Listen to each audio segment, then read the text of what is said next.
And welcome to this edition of the Native News Update on this Wednesday, July 21st. I'm your host for today's program. And today we speak with Shoshone-Bannock tribal member Mark Trahant a bit about the launch of his book, The Last Great Battle of the Indian Wars. Hey, Mark Trahant, your book is being released. Tell us just a little bit about the launch of this wonderful document. Well, I think it's going to be a lot of fun. We have a lunch today where I'm going to have a conversation with Forrest Gerard, who's the hero of the book, about the whole era and the authorship of self-determination and Indian Healthcare Improvement Act, and go on and on. Should be fun. What was the excitement about the era during Forrest Gerard being in the Bureau of Indian Affairs? Well, this is when he was in the Congress, before he was there. That's right, okay. And the country had just come out of the termination era, and there were really no Indians on Capitol Hill at that point. Helen Sherbeck had worked for one congressman from Lumbee, but other than that, it was very just non-existent. And Forrest was able to help turn around termination and to get senators like Henry Jackson, who had been a long-term advocate of termination, into saying, we made a big mistake, we failed, let's advocate for self-determination. It was a pretty important, in fact, very ultimately drastic turning point in the reversal of that policy, and most of the tribes have been restored since then. Right, right. In fact, one of the things that Jackson did to help push that message was to support the restoration of the Menominee and later Siletz as part of that process. Right. That's true. So, and how many pages and how many photos and all that kind of stuff? Well, it's about 180 pages. I didn't count the photos, but there are dozens. I really wanted this to be a book that reaches Indian audiences, particularly Native studies and people who are thinking about the era. So I kept it really cheap, and it's accessible. It should be an easy read. $13 big dollars. $13? What you want to say is you didn't keep it cheap, you kept it inexpensive. Well, whatever. I wanted it marketing verbiage. I know. I wanted it to be something that people would easily want to read and give away copies and to make it very useful. Good. And it's also, and this is the download, or is this the hard copy? This is the hard copy, $13? This is the paperback. There'll be a hard copy in a month or so. It'll be more for libraries, though, to tell you the truth. Right. And also there's a Kindle version that's stripped down without the pictures, although I'll put all those on Facebook, so they're still up there.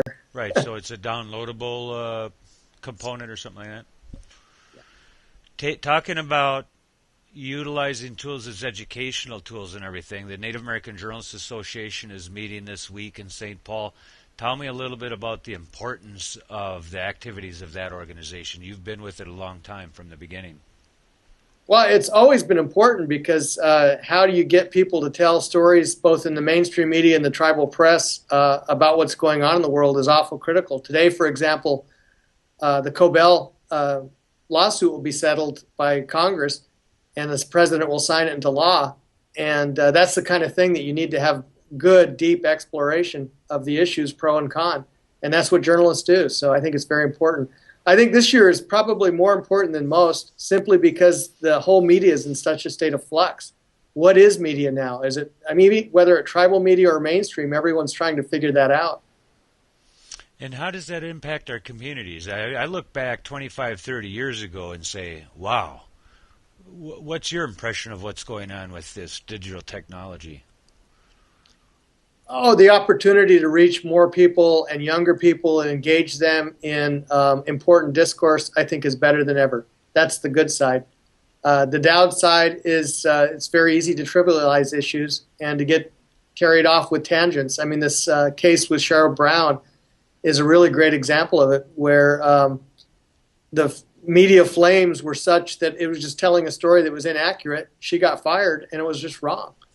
So I think that shows the responsibility you have to have with social media to make sure you tell an accurate story. There seemed to be this burst of information, and the question is will it come down to the survival of vetted, credible sites versus, I mean, there's like, 180 million websites out there you can go to. I mean, you can find anything. You want to talk to half human beings, half aliens. We can deliver them to you via the web. Who's going to survive in the long run? Well, I think it'll probably be, instead of having vetted information, it will be competing information. And there will always be, for want of a better word, crap out there. But if you can get credible, vetted information to compete with it and show your homework and show that you did the research and that it's credible, then I think you gain, and that's what people will use as trusted sources. So I think you have to build your reputation online just like you would anything else. There's a potential future in this industry for young Native people coming up and looking for something to do in the future? Absolutely. I think so. There's, the more creative you can be, the more opportunity. Things like News from Indian Country on television. Who would have thought of that just a year or two ago? No, it's very different. I have to put my powder on now. No. Mark, we're going to see you in St. Paul this next couple of days? Looking forward to it, yes. Okay, sounds good. Thanks for joining with us again today, and we'll touch base with you. And, in a month from now, I'm going to come back and ask you how many books you've given away. Get a report on that stuff. Keep in touch with you on the healthcare stuff, too. Take care. Thank you, Mark. And we also talked briefly with Alaska Public Radio Network News Director Lori Townsend with an update on some of the stories happening way up that way. Hello, Lori. Townsend, News Director from Alaska Public Radio Network there in Anchorage. Give us a little idea of the stories you're covering up that way. Hi, Paul. Well, today we're waiting to see what the House will decide on the Tribal Law and Order Act, which was attached to the Indian Arts and Crafts Bill and will be voted on in the House today. There are some things in there for Alaska, not as much as tribes had hoped for, but we'll do more reporting on that next week once I catch up with what was included. Also, what we're reporting on here is the Nelchina caribou herd, which is kind of a south-central herd of caribou, very popular because of the fact that it's close to urban areas. There's been a lot of fighting over allocation of that resource. The Atna tribe had got the state to institute a community harvest program just last year so that 8 villages could access caribou, and now there's been a lawsuit against that allocation, and by a group called the Alaska Outdoor Council. Okay. It's a group of sports hunters, and there was one man in particular, Kenneth Manning, and the Alaska Outdoor Council filed a brief in support of his lawsuit against this. And it's a very complicated situation because of the subsistence laws that are at odds both between the state and federal mandates, and the way that this allocation is meted out has a lot of very exact criteria that they have to follow.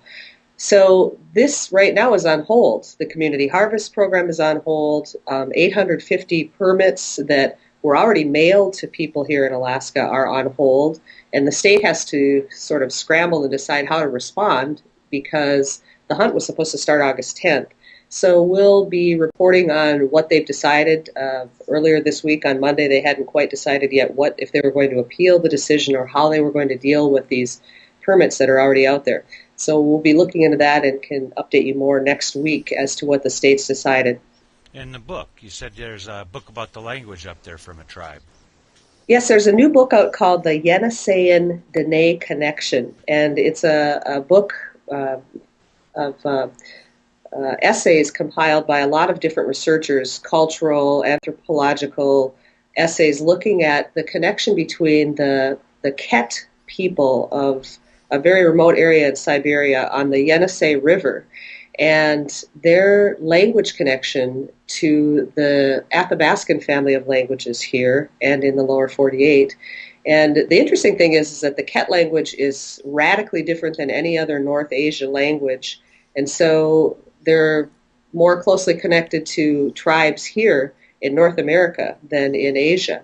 And so the book is called The Dene Yeniseian Connection, and it's out from the University of Alaska Fairbanks Press, the Department of Anthropology, and the Alaska Native Language Center at UAF. So some interesting stuff. And people will be able to find these stories that are already there, are going to be there, where? They are already there, and they are at aprn.org. And that's the latest roundup of news from Indian Country on this edition of the Native News Update. Thank you for joining with us. Come back again soon. Miigwech.